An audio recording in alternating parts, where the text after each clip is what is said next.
So an incredibly complex whiskey, but also one that really rewards people when they drink it, because it's just adored by aficionados and connoisseurs of great Scotch whiskey, because it has that incredible complexity, but also amazing balance. Embark on a spirited journey through time and tradition, where golden barley transform into liquid gold. Whiskey. From the verdant fields to the mastery within aged oak casks, we explore the soulful alchemy of distillation across iconic distilleries. Join us as we unravel the tales and taste of a legacy, meticulously crafted, drop by precious drop. This is Whiskey Stories. Mortlach was actually the first distillery here in Dufftown, or at least the first legal distillery. We're pretty confident there were probably a few illegal ones prior to that, but yeah, this was the first legal distillery in Dufftown. I mean, Dufftown over the centuries since then has grown into being an absolute powerhouse of distilling. You know, many people refer to it as the capital of Scotch whisky. So there's a gentleman called George Cowie who ran the distillery sort of around the mid-1800s, and his son Alexander, as George was getting older, his son Alexander came back to run the distillery. He'd actually been practicing medicine in Hong Kong and basically became a doctor turned distiller. And he kind of applied that principle to how he ran the distillery, so much so that he actually changed how the distillery operated. He sat down in I think it was 1890s, he sat down with one of the leading distillery architects of the day, a gentleman called Charles Doig, and redesigned the distillery. And that's where they created the unique and distinct way that we distill to the present day. And that's where our 2.81 distillation comes from, the design that they did at that point. So here at Mortlach we do something that's really rather odd. 2.81 times distillation. So we'll start off with the easy section of the still house, and that is the threes. So our wash still 3 and our spirit still 3, these two act as a pair. They do a standard distillation process. It's our largest still, so it's about 16,500 litres. That still will boil through, standard process. You take your low wines from your wash still, put it into your spirit still, distill it through. 3 caps is standard, 4 shots spirit faints, and we take the heart, and that goes into the final spirit cap for those.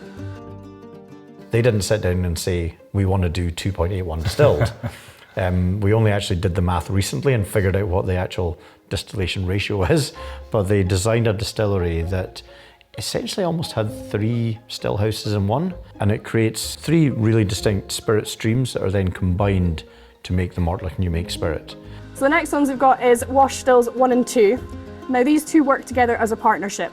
They get charged together, they run together, they work together. Everything about them is in sync. Same charge volumes that we work with between the 2 stills.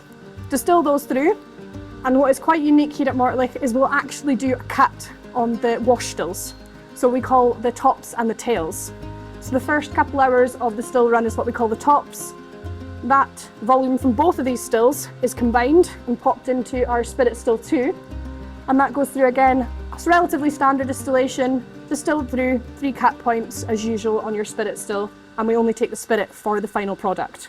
So from the distillation, you actually end up with 3 different distillates, which are combined into the final new make that you're putting into casks. Exactly right, yes. So each one of those 3 distillation streams are unique and different, but then when they're combined together, that gives us Mortlach New Make spirit. The tails, on the other hand, from these 2 stills is combined, and that is what we put into spirit still 1, otherwise known as our wee witchy. So yeah, the wee witchy will do what we call a dud run. So that's basically where you'll take your tails from your wash stills, put them into your spirit still, run it through, but you don't take any cuts. So it's all happening in one big room, but it's 3 different channels of distillate that are brought together to make Mortlach New Make. So even that is unique to this place. Nowhere else does it like that. We'll do the same again. We'll take the tails from another run, add that to what came out of the dud run that through the still again, and do a second dud. What we'll then do for the 3rd run is we actually take the tops from the wash stills this time, combine that with the 2 duds that we've completed, run it through again, and this time we'll take cuts.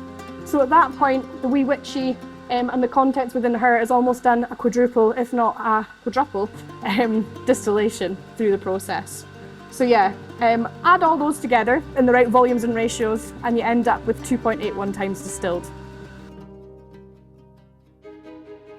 Early on, you primary produced liquid for Berlin's. Yeah. And when did you put out the first genuine Mortlach single malt? The first single malt that made Mortlach truly famous, I think, amongst the whiskey collecting and aficionado community was the Flora and Fauna 16-year-old, which came out, I think it was in the 1990s, and that was when Mortlach suddenly really started to be embraced and appreciated by the wider single malt community.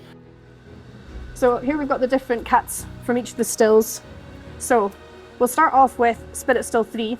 This is the one that's a standard distillation, 2 times through the stills. So for this one, it is on the heavier side of the flavour profiles. Familiar one from the fact that, as I say, it's kind of on the heavier sulphury side of things. As I say, standard double distillation from it. Historically, much of Mortlach's liquid was actually put out into blends. Yeah, quite a lot actually. I mean, it was used to great effect across quite a broad range of our blended Scotch whiskies.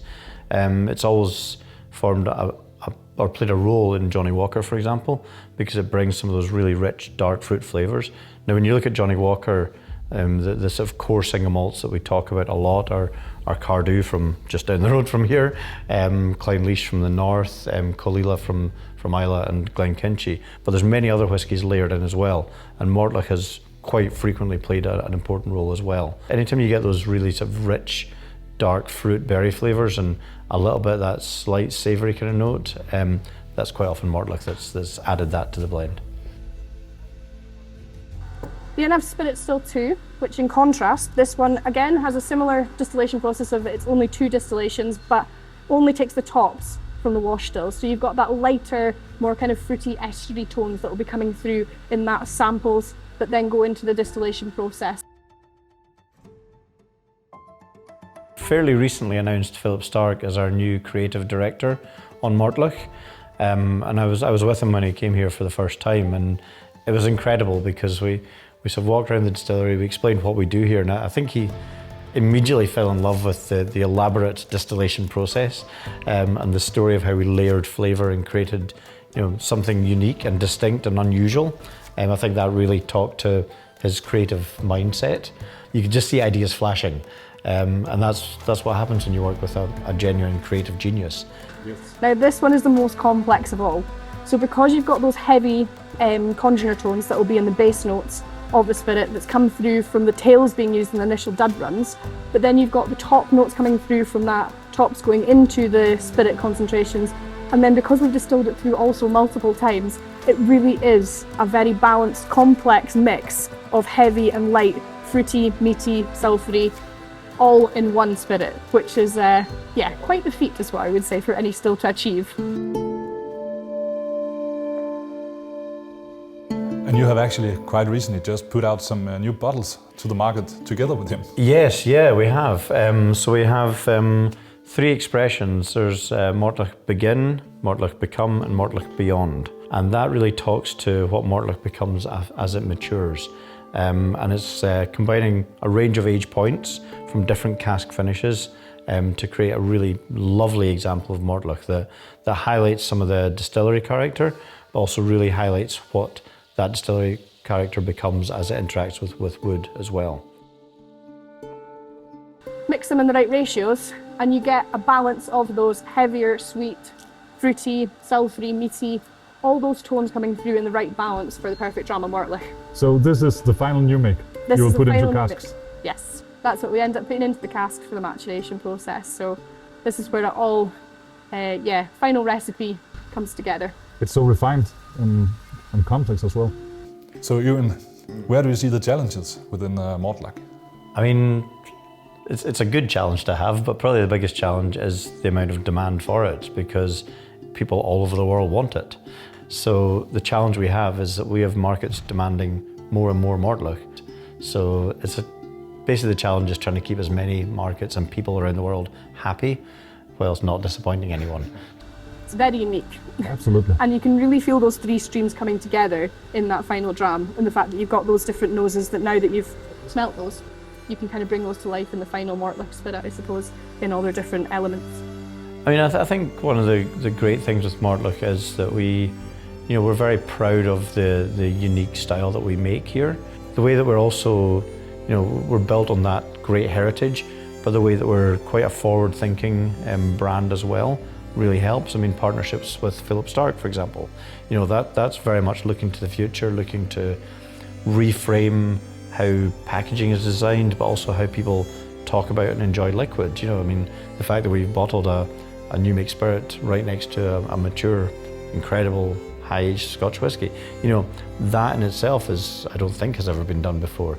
So, you know, we're kind of built on your shoulders of giants, but we're also really very much looking to the future as well. So there's layering in that storytelling side as well.